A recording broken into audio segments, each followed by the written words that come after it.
নমস্কার। আমরা আবার আমাদের যে আগের যে এপিসোডের যে গল্পের যে ধারাবাহিক ছিল, অর্থাৎ মানসাইপাড়ের গল্প, সেই মানসাইপাড়ের গল্পের তৃতীয় না চতুর্থ পার্ট হবে এটা, সেই পার্টে আমরা উপনীত হয়েছি। আমরা ইতিপূর্বে কি দেখেছি? আমরা ইতিপূর্বে দেখেছি 1820 সাল পর্যন্ত আমাদের গল্প কিন্তু আমরা এগিয়ে নিয়ে এসেছি মাথাভাঙ্গার, এবং সেখানে আমরা দেখেছি যে এই যে বন্দরটা, নদীপথের যে বন্দর যেখান দিয়ে মালপত্র ওঠানামা করতো মাথাভাঙ্গার, সেটা কালিকাগঞ্জ বন্দর। সেই বন্দর আমরা দেখেছি, এবং এই বন্দরের পাশে 1820 পরে মাথাভাঙ্গা নগর, প্রাচীন নগর এইখানে উঠে এলো বন্যার পরে, এবং এই জায়গাটা ক্রমবিকাশ শুরু হতে লাগলো। প্রচুর মানুষের এখানে আগমন হলো, বসতি গড়ে উঠলো। তার ফলে কি হলো, রাজ দরবার থেকে এখানে হাট বসানো হলো। এই হাটের সূচনা হয়েছিল 1848 সালে। 1848 সালে মাথাভাঙ্গার যে কালিকাগঞ্জ বন্দরের হাট, সেই হাটের সূচনা হলো। এরপরে কি হলো, 1848 থেকে 1872 এই যে পর্বটা, কাল পর্বের একটা ইতিহাস, এটা কিন্তু একটা খুব গুরুত্বপূর্ণ সময় আমাদের ইতিহাসে। কেন গুরুত্বপূর্ণ সময়? যে 1864 সালে যখন মহারাজা নৃপেন্দ্রনারায়ণ যখন অপ্রাপ্ত বয়স্ক অবস্থায় সিংহাসনে বসলেন, এবং তাকে শাসনকার্য পরিচালনার জন্য কর্নেল হাটনকে নিয়োজিত করা হলো গৃহশিক্ষক হিসেবে শাসনকার্যকে পরিচালনা করার জন্য। প্রথমেই আমাদের এই রাজ্যে এলেন কালিকা দাস দত্ত দেওয়ান। এত উচ্চশিক্ষিত মানুষ প্রথমে এসেই রাজদরবারের পরামর্শে, তার ইয়েতে তিনি নিজেই কিন্তু সারা রাজ্যকে আবার জরিপ করা শুরু করলেন। এই জরিপ করে, এই যে আমরা যে দেখেছিলাম যে মাথাভাঙ্গায় সহ কোচবিহার রাজ্যের 4টি জেলা ছিল, সেই জেলাগুলিকে তিনি জরিপের পরে অবলুপ্ত করে দিলেন। অবলুপ্ত করে 6টি পরগনায় বিভক্ত করলেন। তারপর পরবর্তীকালে আবার 6টি পরগনার থেকে 5টি মহকুমা করলেন, এবং সেই 5টি মহকুমার মধ্যে একটা হচ্ছে মাথাভাঙ্গা। এর ফলে কি হলো, এরকম করতে করতে আমরা যখন 1890 সালে এলাম, তখন তো মাথাভাঙ্গা একটা তো বিরাট জনপদ, একটা মহকুমা শহর। এখানে স্কুল, কাচারি, হাট, মানে কাচারি, সমস্ত অফিস কাচারি, সরকারি অফিস কাচারি বসলো। তার ফলে এখানে প্রয়োজন হলো যে এই যে হাট, কালিকাগঞ্জ হাট যেটা বসতো সপ্তাহে 2 দিন, সেটাকে 1890 থেকে দৈনিক বাজার ঘোষণা করলেন রাজদরবার।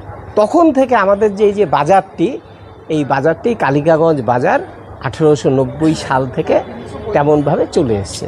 এই যে পেছনে যে মন্দিরটা দেখছি, এই মন্দিরটা কিন্তু কোচবিহার রাজ্যের প্রতিটি হাটেই কিন্তু দেখতে পারবেন, হাট বাজারে কিন্তু একটি করে মন্দির থাকে। কালী মন্দির, দুর্গা মন্দির, চণ্ডী মন্দির, শিব মন্দির, এই সমস্ত মন্দিরগুলি কিন্তু আমাদের হাট বাজারের এক একটি ঐতিহ্য। ঠিক তেমনিভাবে মাথাভাঙ্গা হাট এবং বাজার পত্তনের সাথে সাথেই কিন্তু এই যে আমাদের এই মন্দিরটির সূচনা হয়েছিল। এবং এই মন্দিরে যে দুর্গাপুজো, সেটাও কিন্তু মাথাভাঙ্গার প্রাচীন পুজো হচ্ছে এই পুজো। এটা প্রথম বারোয়ারি মন্দির। এবারে আসি একটা গুরুত্বপূর্ণ তথ্য। এই যে তথ্যগুলো কয়েকটা দেব, এই তথ্যগুলি হচ্ছে বিভিন্ন যে আমাদের অ্যাডমিনিস্ট্রেটিভ রিপোর্ট, সেই অ্যাডমিনিস্ট্রেটিভ রিপোর্ট থেকে কিন্তু আমার সংগ্রহ করা। এগুলো কোনোটাই কিন্তু আমার সংগ্রহে কোনো বই, কাগজ, খাতা নেই, কিন্তু সবই হচ্ছে কোচবিহার রাজ্যের যে জেনারেল অ্যাডমিনিস্ট্রেটিভ রিপোর্ট, সেখান থেকে সংগ্রহ করা হয়েছে। যেমন হরেন্দ্রনাথ চৌধুরীর যদি the Cooch Behar state and land revenue সেটেলমেন্টের যে ইতিহাস মোটা বই, সেখানে হচ্ছে একদম ধারাবাহিকভাবে সমস্ত স্টেটমেন্টগুলো আছে। আবার হান্টারের রিপোর্ট আছে, বিভিন্ন অ্যানুয়াল অ্যাডমিনিস্ট্রেটিভ রিপোর্ট আছে। সেখান থেকে কয়েকটি বিষয় আমরা জানতে পারি। হান্টারের যে রিপোর্ট, সেই সময় আমাদের যে এই হাটে আনুমানিক 4 লক্ষ টাকার পাট রপ্তানি হয়েছিল। 1890 সালে 4 লক্ষ টাকার পাট এই হাট থেকে রপ্তানি হয়েছিল, এবং প্রতি পাটের দর ছিল 4 টাকা, মন প্রতি 4 টাকা। কিন্তু এই সময়তে একটা ইতিহাস আছে যে কালিকাগঞ্জের পাটের দর একদম পড়ে যায়। মানে খুব ভয়ানক অবস্থার মধ্যে মাথাভাঙ্গা পড়েছিল। কেন?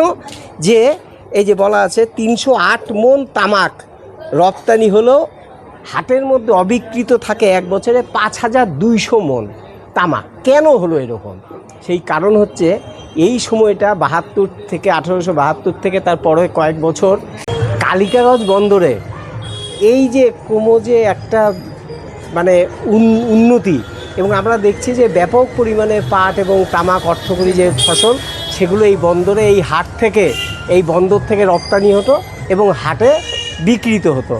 কিন্তু এবছরে যে এই যে ভয়াবহ পরিস্থিতিটা বললাম আমি, চিত্রটি, সেই চিত্রটি কেন হলো এই কারণেই যে একটা ভয়ঙ্কর অণুবীজ আমাদের এই মাথাভাঙ্গা শহরকে, মাথাভাঙ্গা জনপদকে, মাথাভাঙ্গা মহকুমাকে আক্রান্ত করেছিল। সেই আক্রান্ত হচ্ছে ম্যালেরিয়া এবং কলেরা। আমরা জানি যে কোচবিহার রাজ্যে, প্রাচীন কোচবিহার রাজ্যে ম্যালেরিয়া এবং কলেরার প্রচণ্ড প্রাদুর্ভাব ছিল। মাথাভাঙ্গাও তার ব্যতিক্রম ছিল না। ম্যালেরিয়ার এবং কলেরার এমন ভয়াবহ আকার ধারণ করলো যে মাথাভাঙ্গা শহরের অর্ধেক মানুষ এখান থেকে পালিয়ে বাঁচেন, এবং চারপাশে যে গ্রামগঞ্জ ছিল সেখানকার মানুষরাও প্রাণ ভয়ে তারা হচ্ছে সেই ডুয়ার্সের দিকে, গভীর জঙ্গলে চলে যান প্রাণ বাঁচাতে। এবং 1890-এর দিকে আবার সেটি ক্রমশ হতে থাকে, আমাদের স্বাভাবিক হতে থাকে। এই হচ্ছে আমাদের গল্পের সূচনা। এবারে আমরা এই হাটটি তো অনেক দিন, এই যে পিছনে কয়েকটা বাড়ির দোকান আছে, রায়দের দোকান, এবং আরও কয়েকটি আছে যেগুলো এখনও তারা বংশ পরম্পরায় এই হাটে 1890 সালের পর থেকে এসে তারা হচ্ছে ব্যবসা বাণিজ্য করছেন। এবারে আমরা একটু খুঁজে দেখি যে এই হাটের, এই বাজারের অভ্যন্তরে সর্বাপেক্ষা প্রাচীন নিদর্শন কি পাওয়া যায়।